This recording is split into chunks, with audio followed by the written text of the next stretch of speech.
श्री गणेशाय नमः. श्री सरस्वते नमः. श्री गुरुभ्यो नमः. जगद्गुरु नरेंद्राचार्य महाराज की जय. सद्गुरु काडसिद्धेश्वर महाराज की जय.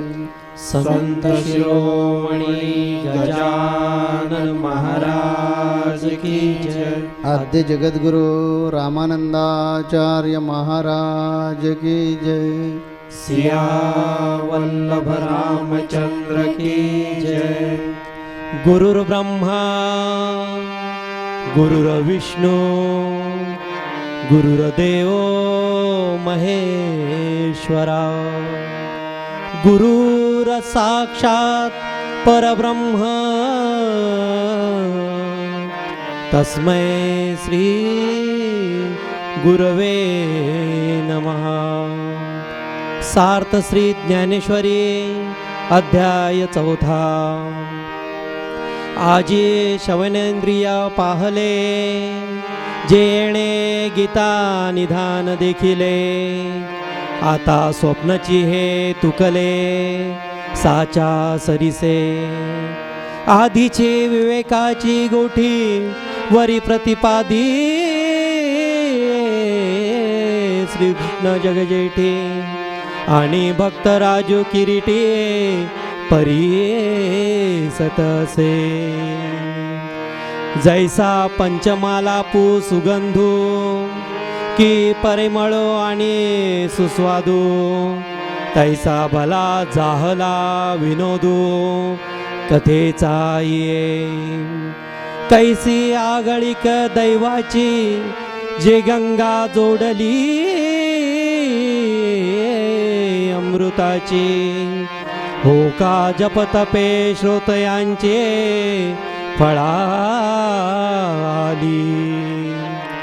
आता इंद्रिय जात आघवे तीही श्रवणांचे घर रिघावे. मग संवाद सुख भोगावे गीताख्य हे. पुंडलिक वरदे हरे विठ्ठल. श्री ज्ञानदेव तुकाराम पंढरीनाथ महाराज की जय. जगद्गुरु नरेंद्राचार्य महाराज की जय.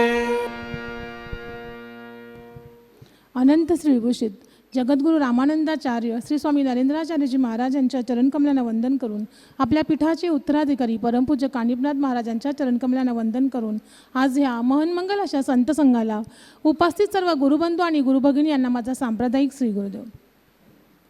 आज अध्याय 4. ह्या अध्याय 4मध्ये 1 ते 15 ओव्यांमध्ये ज्ञानेश्वर महाराजांनी गीतेचं महात्म्य आणि अर्जुन आणि श्रीकृष्ण यांच्यातील प्रेमसंबंधांविषयी वर्णन केलं आहे. ज्ञानेश्वर माऊली काय सांगतायत तर प्रवरा नदीच्या काठावर जे विशाल असं शिवमंदिर आहे, त्या शिवमंदिरामध्ये सद्गुरू श्री निवृत्तीनाथ आणि इतर संत मंडळी यांच्या समवेत ह्या भावार्थ दीपिका ज्ञानेश्वरीचा गहन असा अर्थ, त्यातल्या संवादांचं विश्लेषण ज्ञानेश्वर माऊली सगळ्या श्रोत्यांना करतायत. आणि त्यांना अत्यंत आनंद झाला आहे. ते म्हणतायत की काय झालं आहे तर चहूकडून सुहास पसरला आहे सगळ्या बाजूंनी आणि कोकिळेचा पंचम असा मधुर स्वर ऐकायला येतो आहे. आणि या वातावरणामध्ये यथेष्ट भोजन म्हणजे पंचपक्वान्नांचं आपण भक्षण करावं, तेही आपल्या अगदी जिवलग लोकांबरोबर. असं त्यावेळेस मनामध्ये जो आनंद, जो उल्हास निर्माण होतो आहे, असा काहीसा उल्हास आज माझ्या मनाला झाला आहे, असं ज्ञानेश्वर माऊली सांगतात. ज्ञानेश्वर माऊली म्हणतात, हा उल्हास होण्याचं कारण काय? आज आपल्या श्रवणेंद्रियांचं पण किती भाग्य बघा की ते तृप्त झाले आहेत की गीतेचं अमृत. गीता म्हणजे काय? तर साक्षात अमृताचा कुंभ, अमृताचा ठेवा. आणि हा ठेवा आज आपल्याला सगळ्याला ऐकायला मिळतो आहे, आणि तोही माझ्या सद्गुरूंच्या समवेत. आणि हा ठेवा इतका अलौकिक आहे की या ठेव्यामुळेच, हा ठेवा कसा आहे तर या ठेव्याने आपल्यासारख्या अनेक लोकांचं जीवन आहे, त्या जीवनामध्ये हा ठेवा, ही गीता मार्ग दाखवते. ज्याप्रमाणे बघा की जो सूर्य आहे हा लक्षावधी अंतरावरून आपल्या अंगणात येतो, त्याची किरणं, आणि त्या किरणाने आपल्याला उत्साह येतो, आपल्या जीवनामध्ये नवीन चैतन्य निर्माण होतं. त्याप्रमाणे ही जी गीता आहे, गीतारूपी सूर्याचं जे किरण आहे, त्या किरणामुळे आपल्या जीवनाला काय होतो तर विवेक आपल्या जीवनामध्ये ही गीता जागृत करते. निष्काम कर्म कसं करावं ही गीता आपल्याला शिकवते. आणि ही गीता सांगणारा कोण आहे तर भगवंत जगजेटी श्रीकृष्ण, आणि ऐकणारा कोण आहे तर भक्त, जो कृष्ण सखा अर्जुन आहे, असं ज्ञानेश्वर महाराज सांगतायत. आणि ज्ञानेश्वर महाराज पुढे या गीतेचं वर्णन करताना सांगतात की ही गीता निष्काम कर्माचा जो भोगता आहे सूर्य, त्याला भगवान श्रीकृष्णांनी सांगितली होती. ती पुढे त्यांनी मनूला सांगितली, आणि मनूने आपल्या इक्ष्वाकू नावाच्या मुलाला ती सांगितली. आणि अशी ही परंपरेने ही गीता ह्या अर्जुनापर्यंत येऊन ठेपली आहे. इतकी ही सुंदर अशी गीता आहे. ह्या गीतेचं विवेचन म्हणे जसं स्वप्नामध्ये स्वप्न आपण बघतो झोपेमध्ये, आणि ते उठल्याबरोबर जसं जागेपणीच ती गोष्ट आपल्यासमोर ती घटना खरी व्हावी, अशा प्रकारचं ह्या गीतेचं अमृतपान आहे, असं ज्ञानेश्वर महाराज सांगतात. आणि हे सगळं ते वर्णन करतायत. आणि ते वर्णन करत असताना संत मंडळी सांगतायत की बस झालं, आता आम्हाला पुढे ऐकायचं आहे, आम्हाला पुढचं जो काही संवाद आहे भगवान श्रीकृष्णांचा तो तुम्ही सांगाल का? तर थोडेसे हसतात ज्ञानेश्वर माऊली तिथे, आणि ते सांगतायत की संजय धृतराष्ट्राला म्हणतोय की हे धृतराष्ट्रा, हे राजा, मला ना अर्जुनाचा हेवा वाटतोय, कारण आज अर्जुनाचं भाग्य त्याच्या आश्रयाला आलं आहे. कारण भगवान श्रीकृष्ण त्यांना आपुलकीने अपूर्व आईने हे जो कर्माचा जो सिद्धांत आहे, जे अमोलिक असं सुख आहे, जे गाभा आहे जो अध्यात्माचा, तो एवढ्या आपुलकीने सांगतायत, तो त्यांनी ह्याच्यापूर्वी कोणालाही सांगितलं नाही. मानव रूपामध्ये त्यांचे जे पिता होते वसुदेव, माता देवकी, त्याचप्रमाणे त्यांना त्यांचं पालन ज्यांनी केलं नंद यशोदा, त्यांचा भाऊ बलराम, आणि क्षीरसागरामध्ये जी लक्ष्मी माता त्यांची पादसेवन अखंड भक्ती करते, त्या लक्ष्मी मातेला सुद्धा हे गूढ रहस्य त्यांनी एवढ्या आपुलकीने सांगितलं नाही आहे. ते रहस्य त्यांनी अर्जुनाला सांगितलं. असं काय आहे त्या अर्जुनामध्ये, असा कोणती भक्ती आहे त्याची की त्या भक्तीने देव भाळला आहे. त्या भक्तीमुळे जो परमात्मा परमेश्वर योग्यांना सुद्धा कधी गावला नाही. वेदांनी सुद्धा त्याचं स्वरूप वर्णन करताना नेती म्हटलं, ध्यानाची ही दृष्टी त्या परमेश्वरापर्यंत पोहोचली नाही.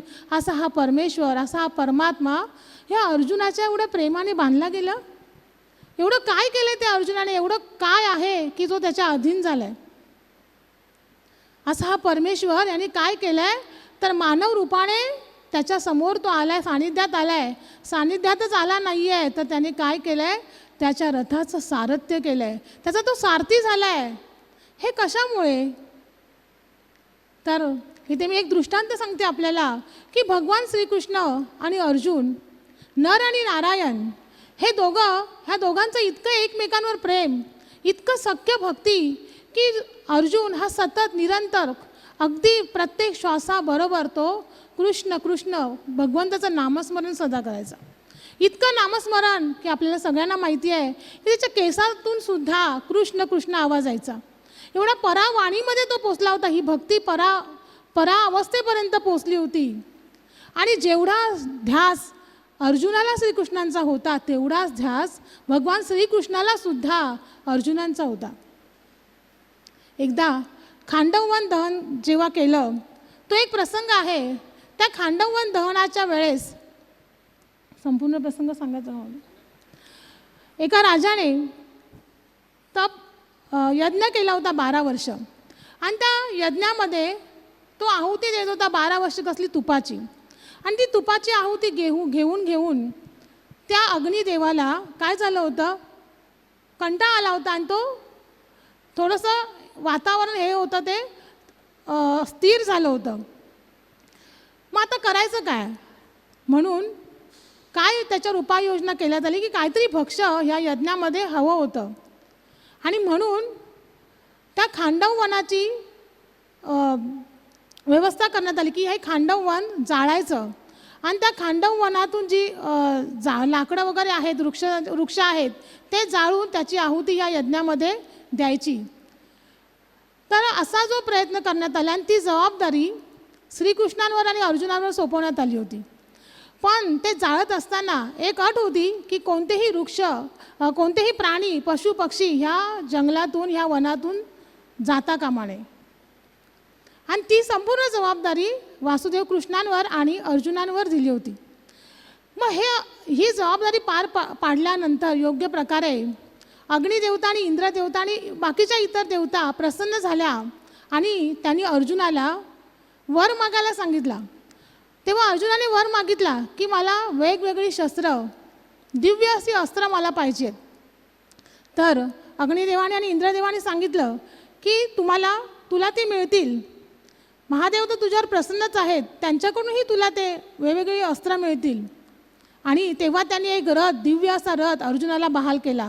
आणि तो रथच घेऊन महायुद्ध, त्या रथावरच चढून अर्जुनाने पुढे ते महायुद्ध केलं. आणि त्यानंतर अग्निदेवता आणि इंद्रदेवतेने वासुदेव श्रीकृष्णाला विचारलं की तुम्हाला काय हवं आहे, तुम्हाला कोणता वर मागायचं आहे, आम्ही काय तुम्हाला देऊ. तेव्हा भगवान श्रीकृष्णांनी सांगितलं की मला काही नको आहे, फक्त मी ज्या माझ्या सख्यावर जीवापार प्रेम करतो ते प्रेम माझं कधीही कमी होता कामा नये. हे तुम्ही जर देऊ शकत असाल तरच मला ते मान्य करा आणि मला द्या. त्याचं प्रेम माझं प्रेम त्याच्यावरचं कधी कमी होता कामा नये आणि तो नेहमी माझा सखा म्हणून राहिला पाहिजे. इतकं प्रेम त्यांचं एकमेकांवर होतं.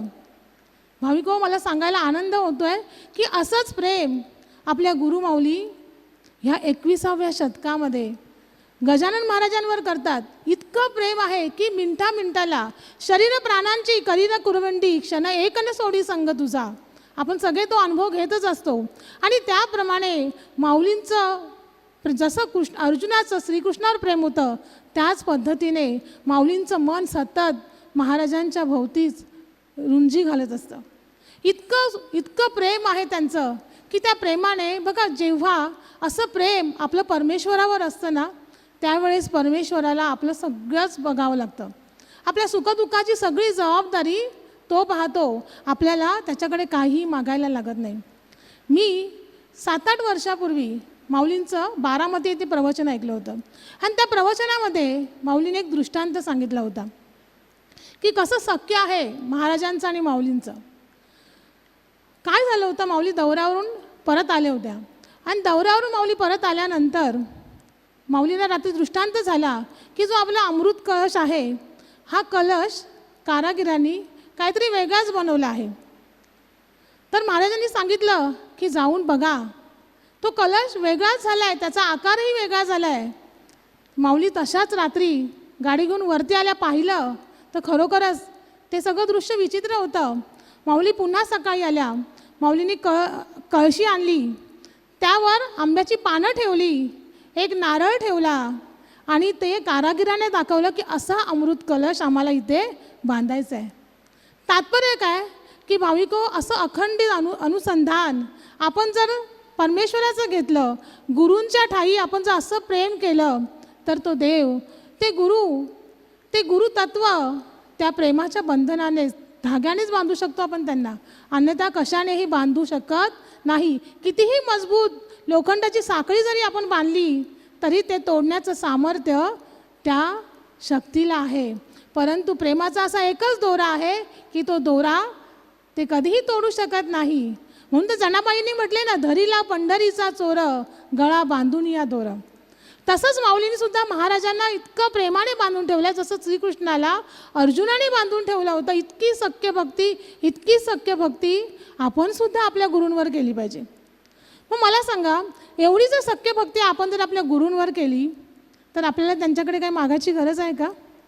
आपल्याला वेगळं काहीही करायची गरज नाही आहे. हे प्रेमाचं भरतं आपल्याकडून काय करून घेतं, ते साधना कर म्हणून सांगायला लागत नाही. त्यांच्यावरचं निस्सीम प्रेम, इतकं प्रेम की तन मन धन आणि आपल्याला ज्याही गोष्टी आवडतात त्याही पलीकडच्या गोष्टी जर आपण त्या पलीकडच्या गोष्टींपेक्षा सुद्धा आपण आपल्या गुरुमाऊलींवर जर प्रेम केलं तर आपल्याला साधना कर म्हणून सांगावी लागणार नाही, गुरुसेवाही करा म्हणून सांगावी लागणार नाही, किंवा आणि काही करा म्हणून सांगायची गरज नाही आहे. कारण ते प्रेमच आपल्याकडून हे सगळं करून घेत असतं. आणि ज्यावेळेस असं प्रेम असतं त्यावेळेसच आपल्याला परमात्म्याच्या साक्षात स्वरूपाचं दर्शन होतं. येथे एक दृष्टांत देते मी आपल्याला की गुरु कृपा जर झाली तर वेळच लागत नाही, एक सेकंदसुद्धा त्या स्वरूपाची ओळख व्हायला लागत नाही. आज जे शंकराचार्य होते त्या शंकराचार्यांचा एक सनंदन नावाचा शिष्य होता. आणि तो सनंदन इतका आवडता होता त्यांचा की त्या सनंदनवर शंकराचार्यांचं अतिशय प्रेम होतं. इतकं प्रेम की जे बाकीचे लोक, जे त्यांचे शिष्य होते, भक्त होते, त्यांना हेवा वाटायचा की का बरं एवढं प्रेम ह्या सनंदनवर गुरुमाऊली करते. तर ते त्यांना दाखवायचं होतं शंकराचार्यांना, मी का एवढा ह्यांच्या प्रेमावर भाळलो आहे, की काय आहे या सनंदनमध्ये. अलकनंदा तीर नदीच्या काठी त्यांचा आश्रम होता. आणि एक दिवस शंकराचार्यांनी काय केलं, सगळ्या इतर शिष्यांना घेऊन ते नदीच्या पलीकडे गेले. आणि सनंदन एकटाच आश्रमामध्ये होता. तो तिथे आपली कामं करत होता आणि बाकीचे सगळे तिकडे गेले होते. संध्याकाळी परतायची वेळ झाली होती. आणि परतायच्या वेळेमध्ये नदीला अचानक पूर आला. पूर आल्यानंतर त्यांना इकडे येता येत नव्हतं आणि सनंदन तिकडे जाऊ शकत नव्हता. परंतु गुरूंना आपल्या शिष्याची पात्रता दाखवायची होती, त्याच्यावरचं प्रेम दाखवायचं होतं. का मी त्याच्यावर एवढं प्रेम करतो हे दाखवायचं होतं इतर शिष्यांना. आणि शंकराचार्यांनी हाका मारायला सुरुवात केली, अरे सनंदन धाव, सनंदन धाव. सनंदन व्याकुळ झाला, इकडे का माझी गुरुमाऊली एवढी हाका मारते, काय त्यांच्यावर प्रसंग आलाय, मी काय करू शकतो आता. आणि ह्या अवस्थेमध्ये ते होता आणि त्यांनी पाहिलं तर नदीला पूर आलाय. पण त्यांनी पर्वा केली नाही. त्याने काय केलं, तो त्या नदीतून सरळ चालायला त्याने सुरुवात केली. त्याने ही पर्वा केली नाही की माझा जीव जाईल, मला काहीतरी होईल. त्याने अजिबात पर्वा केली नाही. तो त्याने काय केलं, त्या नदीमध्ये चालायला सुरुवात केली. परंतु ती नदी बघा, तिलाही माहिती होतं की एवढा गुरुपुत्र श्रेष्ठ आहे, त्याला जर मी इथे वाहून नेलं तर ते पातक मला लागेल. आणि म्हणून काय केलं, त्याच्या प्रत्येक पावलाबरोबर त्याचं जिथे पाऊल पडत होतं तिथे ते एक एक मोठं मोठं कमळाचं फूल फुलत होतं.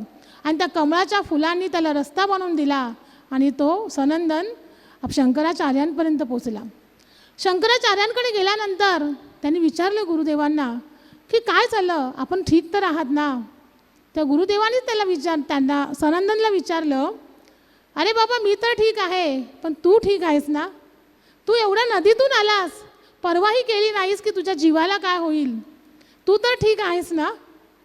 आणि त्यांनी त्यांच्या प्रेमाने आलिंगन दिलं आणि तिथेच भाविको त्या क्षणाला सनंदनला स्वस्वरूपाची प्राप्ती झाली. तात्पर्य एवढं की जर एवढं प्रेम आपण गुरुमाऊलीवर केलं तर आपल्याला वेगळे काही याग अनुष्ठान व्रत वैकल्य करायची गरज नाही आहे की माझा देव एकच, तो माझा आणि मी त्याचा. एवढी जर भावना, एवढं जर प्रेम जसं अर्जुनाचं श्रीकृष्णावर होतं आणि म्हणूनच त्या श्रीकृष्णाला तो अर्जुन एवढा प्रिय होता, तसंच आपल्या माऊलींना आपण होणार नाही का? नक्कीच होणार. त्यासाठी आपल्याला वेगळं व्रत वैकल्य करायची गरज नाही आहे. त्यासाठी आपण इथे एक अभंग घेऊया.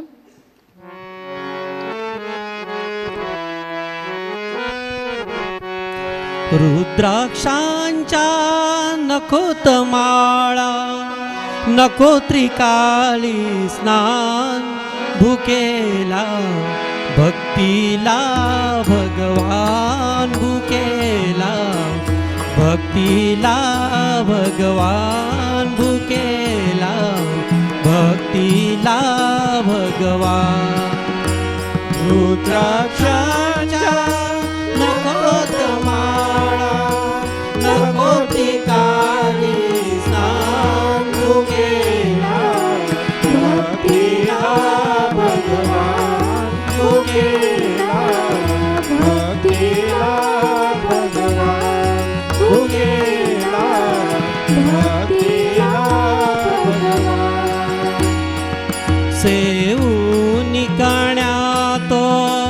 विदुराचा सवंगडी सेवून निघाला तो विदुराचा सवंगडी.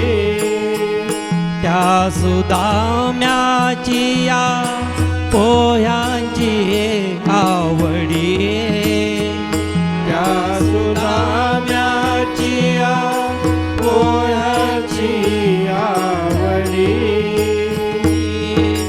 भावभक्तीचे तया आवडे एकच तुळसी पान भुकेला भक्तीला भगवान भुकेला भक्तीला भगवान भुकेला भक्तीला भगवान. रुद्राक्षांच्या नकोत माळा नको त्रिकाळी स्नान भुकेला भक्तीला भगवान भुकेला भक्तीला भगवान भुकेला भक्तीला भगवान. जो जेऊ खाली तो नामदेव विठ्ठला जो जेऊ खाली तो नामदेव विठ्ठला. दामाजी साठी तेडरी जाहला दामाजी साठी तेडरी जाहला. जनी संगती कळीतो जाला भक्तांचा अभिमान भुकेला भक्तीला भगवान भुकेला भक्तीला भगवान भुकेला भक्तीला भगवान. रुद्राक्षांच्या नकोत माळा नको त्रिकाळी स्नान भुकेला भक्तीला भगवान भुकेला भक्तीला भगवान भुकेला भक्तीला भगवान. एकनाथा सदनी विठ्ठल भरितो घडे एकनाथा सदनी विठ्ठल भरितो घडे. तुकयाची भोळी भक्ती तया आवडे तुकयाची भोळी भक्ती दया आवडे. वारकऱ्यांचा नाचू लागे भजनातही भगवान भुकेला भक्तीला भगवान भुकेला भक्तीला भगवान भुकेला भक्तीला भगवान. रुद्राक्षांच्या नकोत माळा नको त्रिकाळी स्नान भुकेला भक्तीला भगवान भुकेला भक्तीला भगवान भुकेला भक्तीला भगवान. आपल्याला सर्वांना प्रश्न पडलेला आहे की कुरुक्षेत्रावर भगवान कृष्णाला किती अर्जुनानं प्रश्न विचारले. एवढे प्रश्न विचारले तरी सुद्धा भगवान कृष्ण त्याच्यावर न रागवता त्याचा अव्हेर न करता एकदम शांतपणे कधी आईच्या भूमिकेत, कधी वडिलांच्या भूमिकेत, कधी गुरूंच्या भूमिकेत अशी उत्तर का देतोय? काय असं यांचं दोघांचं सख्य आहे की कृष्णाला प्रश्न विचारूया अर्जुनानं आणि भगवान कृष्णाने युद्ध वगैरे सोडून याला एवढं तत्त्वज्ञान का सांगावं, असा प्रश्न तुमच्याही मनात आला आहे. असाच प्रश्न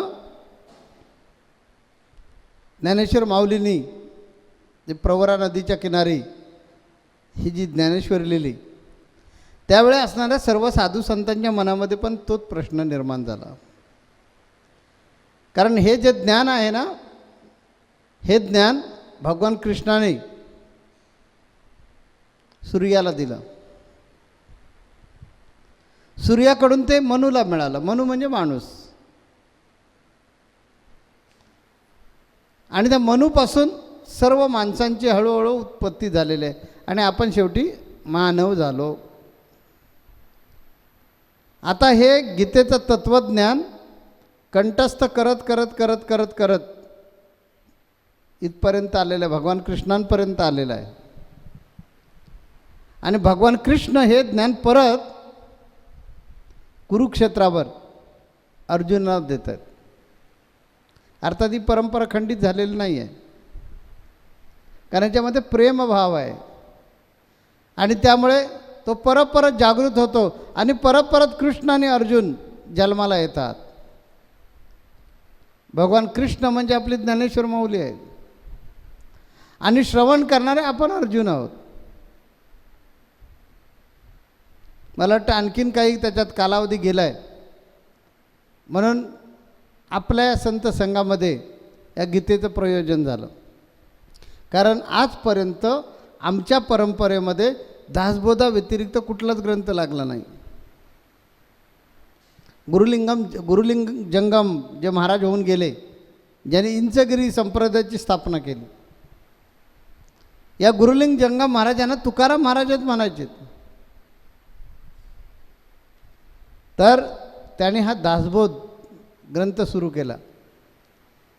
तिथून आतापर्यंत कुणीही दासबोधा व्यतिरिक्त इंचगिरी संप्रदायाच्या कुठल्याही अधिकारी पुरुषानं इतर ग्रंथ लावला नाही.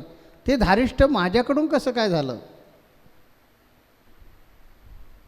मला वाटतं परत नियतीला वाटतंय की नरेंद्र रूपानं भगवान कृष्णाचा रोल करावा आणि इथे बसलेले जे संत संघामध्ये बसलेले जे सगळे साधक आहेत त्याने अर्जुन व्हावं आणि परत ती गीता या मुखातून श्रवण करावी.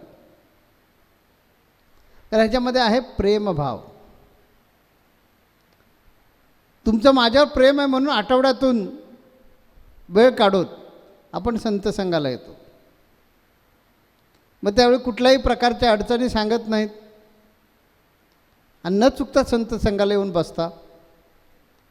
मग माझी जबाबदारी येते ना तुम्हाला ज्ञान देणं. तशीच भगवान कृष्णाची जबाबदारी वाढलेली आहे. कारण अर्जुन हा कोणी सामान्य नाही आहे, तर कृष्ण भक्त आहे तो. आणि तो देवाला विनवतो की देवा, हे जे ज्ञान आहे हे तू आम्हाला सांगणार नाहीस तर कोण सांगणार?